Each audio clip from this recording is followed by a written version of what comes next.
Welcome, adventurers. My name is Cody, and this is Taking 20, a channel about all things role-playing games. As Andrew Scott's character, Jim Moriarty, once famously said, every fairy tale needs a good old-fashioned villain. And there's no doubt that a great villain can really have a lasting impact on both the hero and audiences alike. But not all of the great villains we see are truly villainous. In fact, some shouldn't even be called villains at all. These antagonists, when paired with a traditional villain, can really add a lot of depth to a story, or in our case, a game. Which is why today I'm going to bring you a list of 4 types of non-villain antagonists to include in your games and really challenge your players. I hope you guys are ready. Let's get started.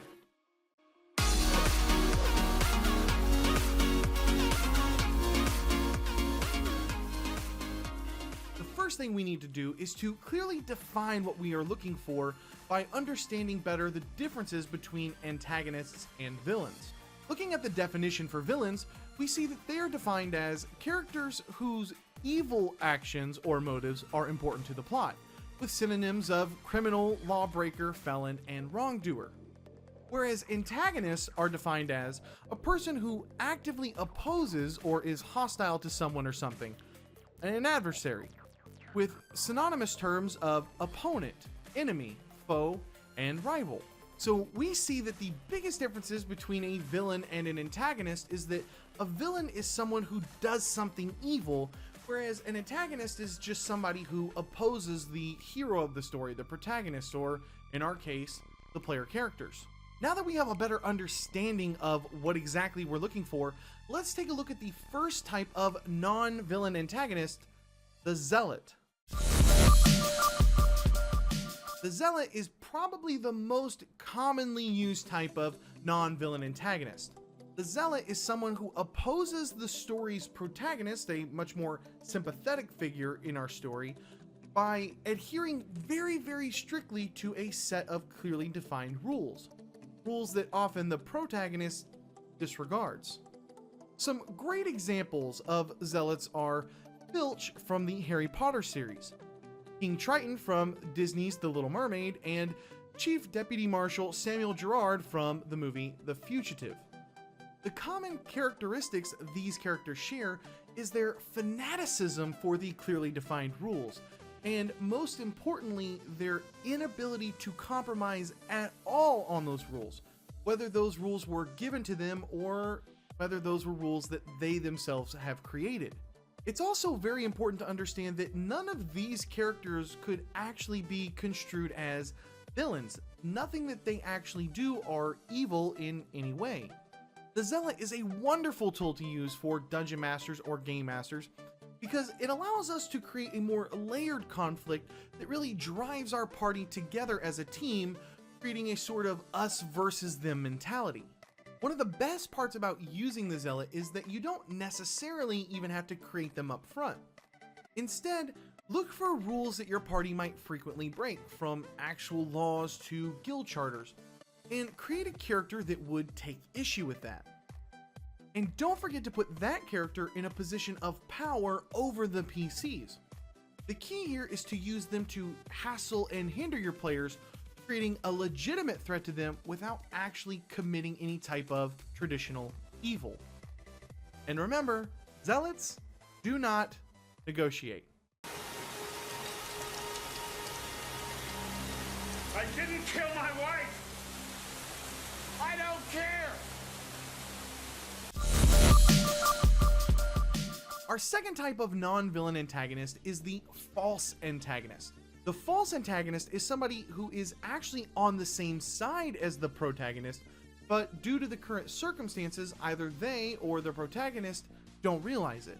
Some great examples of the False Antagonist are Sirius Black from the Harry Potter series, Faramir from The Lord of the Rings, and Ardith Bay from The Mummy. The commonalities between these characters are mistrust and a lack of true understanding of their actual motivations with the protagonists. Now, Sirius here is a great example of how the misunderstanding doesn't always have to be on the part of the antagonist, and how it can actually be from the protagonist's point of view, especially if they've been fed misinformation. While Faramir and Ardith Bay, on the other hand, clearly have a misunderstanding on their part and not the protagonist. Now, something interesting about Faramir and Ardith Bay is that they almost seem to present as a zealot. But the biggest difference between them and a traditional zealot is that once they discover the truth, they show dynamic characteristics and shift from an enemy to an ally. Whereas a true zealot like King Triton needs a much bigger event to happen before they are able to see reason. The False Antagonist is a really powerful tool for dungeon masters and game masters that I think often gets overlooked. I think a lot of times GMs aiming to create that sort of wow moments of unveiling the truth to their players and player characters typically go to that ally who the whole time has been plotting against the party kind of motif. But rarely do they try the opposite and transition a false antagonist from an enemy back into an ally. Using a false antagonist can really create a sense of accomplishment for your players once they uncover the truth, and can still be very impactful on turning the campaign on its head. The key here is to use misinformation to your advantage, and feel free to play with tropes to deliver that misinformation. Your players might find it really easy to believe the townsfolk when they tell them that the cloaked figures riding into town to attack the mayor are simply bandits filled with bloodlust, only to find out later that the mayor is actually a demonic cultist who has been stealing away children from the local elven village for his dark rituals.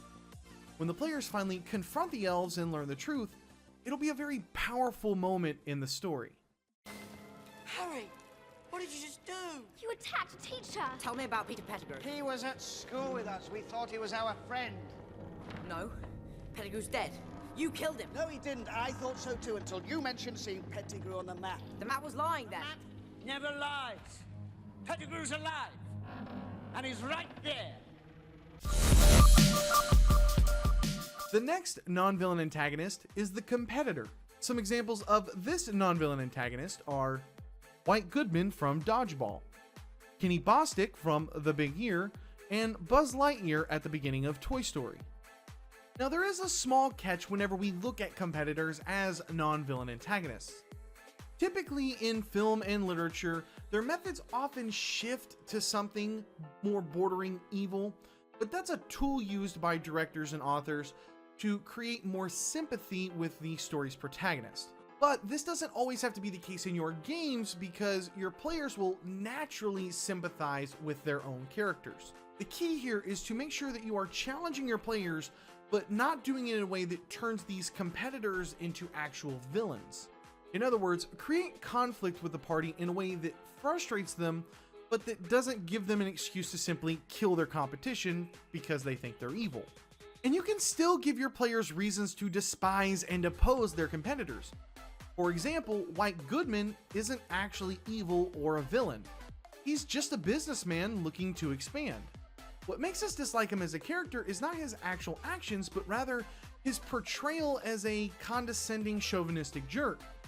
Things that definitely cause us to root against him, but that don't exactly scream evil, villainous psychopath.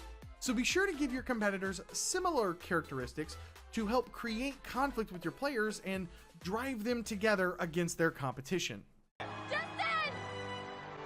I love you! I love you. Joni loves Chachi. The final non-villain antagonist on our list is the Threshold Guardian. The Threshold Guardian is typically an inanimate object, but not always. Some great examples of Threshold Guardians are the Water Filter from Finding Nemo, the Temple Guardians from Lara Croft Tomb Raider, Dean Hardscrabble from Monsters University, and everyone's favorite ancients from Diablo 2. The Threshold Guardian is designed to be a significant obstacle for the protagonist and can be especially effective when paired with a more traditional evil. Often they force the protagonist to shift their attention away from the main villain in order to deal with the more immediate threat of the Threshold Guardian. When used by dungeon or game masters, this non-villain antagonist can really raise the stakes for your players and create a sense of urgency as they begin to fall farther and farther behind the more dangerous traditional villain. The key here is to always present the Threshold Guardian when your players feel the most comfortable with the path they're currently on. Mike Wazowski, a goal-driven Cyclops, was confident that his work ethic and focus would help vault him into being a successful scarer. That is until Dean Hardscrabble showed up and totally threw a wrench in his plans. It's my job to make great students greater, not make mediocre students less mediocre. That is why, at the end of the semester, there will be a final exam. Fail that exam, and you are out of the scaring program.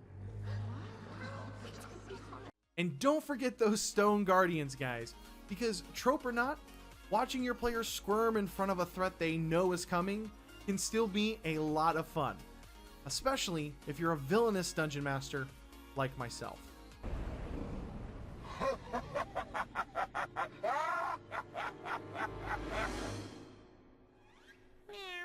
So today's GM challenge is to create a non-villain antagonist for your game and put them on a headlong path to conflict with your players. Make sure you are clearly defining their actions in a way that opposes the PCs, but not in a way that presents as evil. Then consider what types of repercussions your players might encounter if they decide to just simply eliminate the new threat without really a just cause. And finally, be sure to let us know how it went in the comments below.